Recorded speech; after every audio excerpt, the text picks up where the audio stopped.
Hi, I'm Seton Rossini, Food & Wine's design director, cake maker, and pastry aficionado. Today I'm going to show you how to make one of my favorite desserts, homemade apple strudel made with Pepperidge Farm puff pastry sheets. Trust me, you will be the hit of the holidays if you serve this.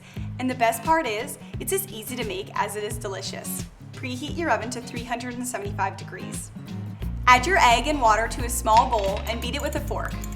This will be your egg wash. In a medium-sized bowl, combine your flour, your sugar, and your ground cinnamon. Just give these a little mix, and then toss in your apples and raisins. Mix these until your apples and raisins are thoroughly coated with the flour mixture. The reason we add the flour is because it thickens up those juices that come from the apples as they cook, and it gives you that nice apple pie consistency. If you like your strudel to have an added crunch, you can always add a 1/4 cup of sliced almonds. And for a variation, you could use Bosc pears and dried cranberries instead of the apples and raisins, and it's just as delicious. Now you want to flour your work surface lightly and unfold your puff pastry sheet. Roll out your pastry into a 16 by 12 inch rectangle.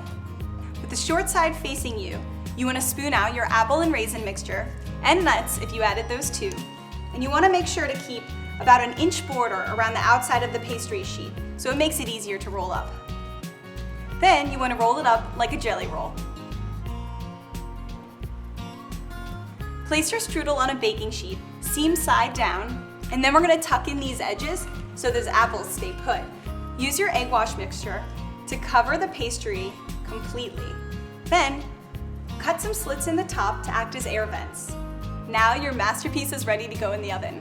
We're gonna bake it for about 35 minutes or until the pastry is golden brown. You're gonna wanna let your strudel cool for about 20 minutes. This is always the hardest part for me because these apples and cinnamon smell so amazing I could just dive right in. For a nice finishing touch, I always like to sprinkle a little confectioner's sugar on top. Amazing.